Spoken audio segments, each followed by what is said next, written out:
It was a Wednesday night, which already felt like a compromise. Not late enough to count as a weekend, not early enough to feel responsible. We were sitting at this casual place near the office. One of those restaurants where nobody says it's expensive, but nobody orders the cheapest thing either. Meanies came. Meanies went. People started ordering like they'd been there 100 times. No pauses, no math faces, just confident choices. I remember looking at the menu and doing that thing where you scan prices first, not food. My brain landed on something cheaper, then immediately drifted upward. Not because I wanted it more, just because it felt safer, quieter, less noticeable. When the server came around, I ordered the same tier as everyone else. Maybe not the exact dish, but close enough. I didn't want to be the outlier. I didn't want the pause. Just getting that whack moment. The weird part is, once the food came, I barely remember it. I remember the relief more than the taste. The relief of blending back in, like that was what I'd paid for. I didn't start out doing this on purpose. It crept in through upgrades. The slightly nicer seat, the better cut, the version that costs a few dollars more but avoids any explanation. At the time, each one felt harmless, almost practical. I'd tell myself it was a one-off, or that the difference wasn't that big. And technically, it wasn't. 5 here, 10 there. The kind of money you don't argue with. What I didn't notice was how fast normal moved. Once you say yes to the upgraded version a few times, the basic one starts to feel like a downgrade. Not worse, just awkward. Like you're opting out of something everyone else silently agreed to. I remember defending it in my head, saying things like, this is just how things cost now, or it's not like I'm splurging. Meanwhile, the baseline kept rising without asking. Looking back, it wasn't about quality. It was about friction. I was paying to keep things smooth, to avoid that tiny moment where someone notices you chose differently. I didn't feel reckless. I felt reasonable. And that's what made it easy to miss. There's this moment at group dinners when the check comes and someone says, let's just split it evenly. It sounds fair, clean, adult. I'd usually nod before I even looked at the total. Meanwhile, I already knew I ordered less. Fewer drinks, cheaper entree, sometimes no appetizer. The math would flash through my head for a second, then disappear. I told myself it wasn't worth bringing up, that it would be awkward, that it would slow things down. And honestly, nobody else seemed bothered, so why should I be? What I didn't say out loud was that evenly rarely meant evenly. It meant everyone paying for the average energy of the table. And the average was almost always higher than me. Each time, the difference was small. $10, $15. The cost of not being the one who complicates things. I paid it quietly like a tip for social ease. I didn't resent my friends. I resented that I never even checked the math anymore. At some point, I tried adding it up. Not carefully, just loosely. The way you do when you're half curious and half hoping the number stays reasonable. 2 dinners a week. Around $60 each. Sometimes more, sometimes less. That's roughly $500 a month. About $6,000 a year. That number didn't feel real at first. It felt exaggerated. Like it belonged to someone else's life. Someone who goes out all the time. Someone flashier. But when I ran it again, same result. $6,000 a year just to be present. Just to not feel out of place. And that didn't even include drinks I didn't want, or the nights that turned into might as well situations. I remember sitting there thinking, I don't even feel like I live a social life that big.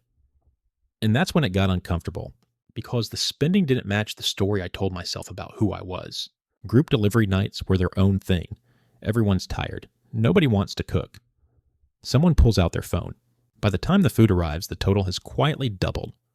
Service fees, delivery fees, tip.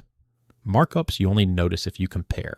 And nobody does because the food's already on the way. I'd order something safe. Something neutral. Not because I wanted it, but because it fit the moment. And when it arrived lukewarm, I'd still eat it without thinking much. The weird part was how often I didn't even enjoy it. It wasn't bad. It just wasn't worth what it cost. But by then, the money was gone, and the conversation had moved on.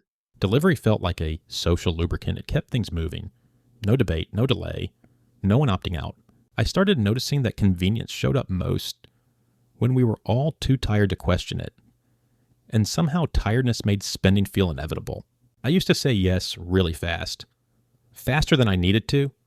Someone would suggest something and my mouth would agree before my brain caught up. Drinks, an extra stop, a last-minute plan that sounded fine in theory.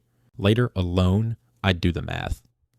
Not because I wanted to, because it would show up on my card statement anyway. The number would sit there, unarguable. I told myself the quick yes was just me being easygoing. Low maintenance. Chill. And maybe part of it was. But part of it was avoidance. I didn't want to be the person who slowed the group down with a pause. I didn't want to look like I was calculating life. So I'd deal with the cost privately, quietly, like that was more polite. After a while, the pattern felt familiar. Say yes now. Feel it later. Credit cards made all of this smoother. Too smooth. I could fit in without thinking about cash. No visible limit. No moment of friction, just a tap and a beep, and the night kept going. The discomfort got postponed. It showed up days later, alone, when I checked my balance on my phone, always at the wrong time. Always when I wasn't in the mood to think about it. In the moment, the card made me feel normal. Capable.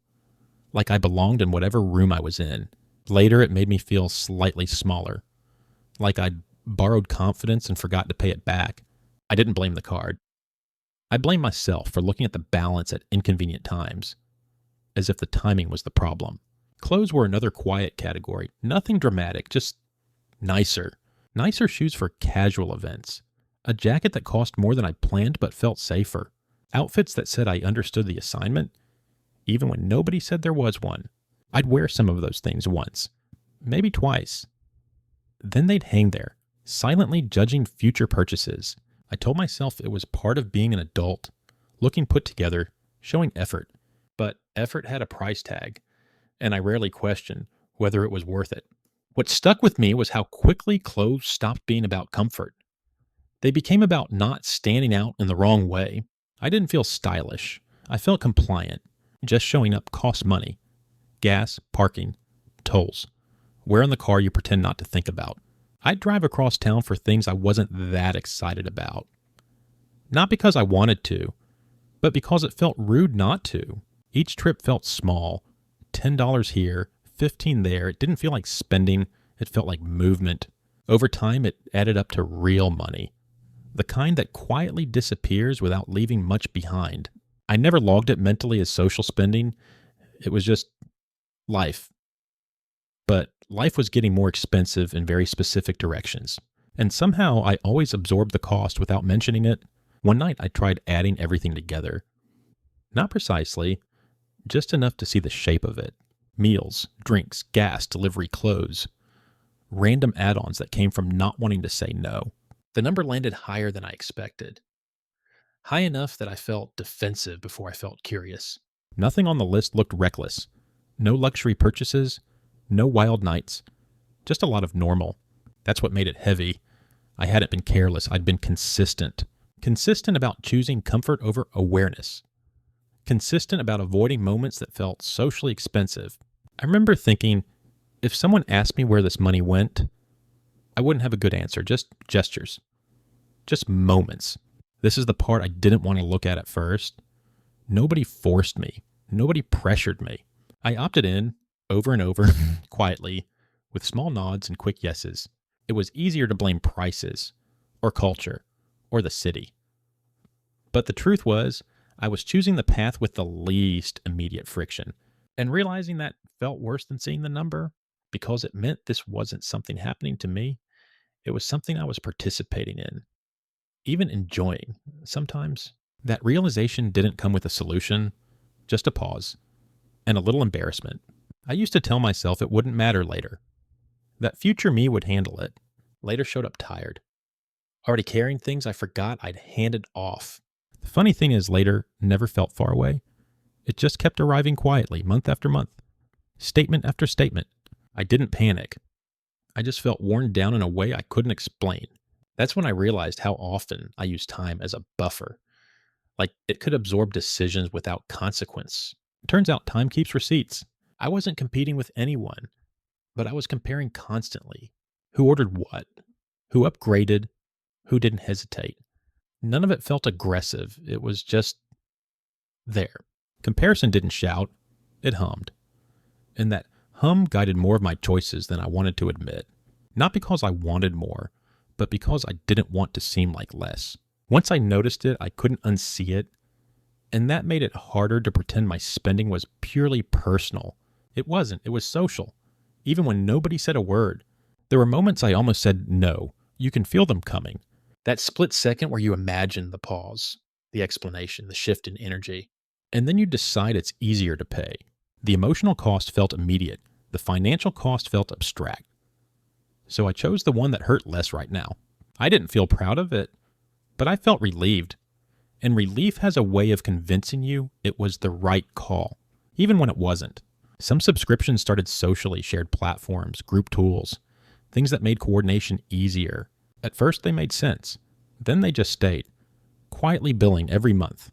I forgot about some of them until I checked my statement and felt that mild annoyance you get when past you signed future you up for something.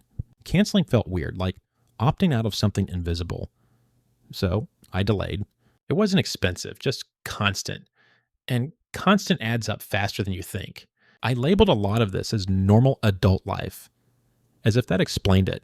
Normal can be a dangerous word. It smooths over questions, makes drift feel intentional. Once something feels normal, you stop noticing it. And once you stop noticing it, it owns more space than it deserves. I hid behind that label longer than I should have, because questioning it felt like questioning myself, and I wasn't ready for that yet. At some point, I noticed a low-level resentment, not toward anyone else, toward myself. It showed up when I checked my balance, or skipped something I actually wanted because I'd already spent too much on things I barely remembered. I didn't say it out loud, I just carried it. And carrying things quietly has a cost too. That was new, and it didn't feel good. There was a weekend that should have felt light, nothing special, just normal plans. When I checked my account afterward, the number felt out of sync with the experience. Like the cost belonged to a bigger story than the one I remembered. That disconnect stuck with me longer than the weekend did.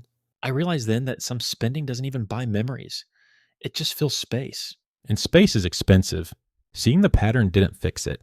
I still do it sometimes. Awareness didn't come with a switch. It came with discomfort, with pauses that felt unfamiliar. I'm still learning what to do with those pauses, but I can't unsee them anymore. And that changes something, even if I don't know what yet. Now, there are moments where I hesitate. Not dramatically, just enough to feel it. Standing in line, phone in hand, thumb hovering. The pause feels strange, like I'm breaking a rhythm I didn't know I was following. I don't always choose differently, but I notice. And noticing feels heavier than I expected.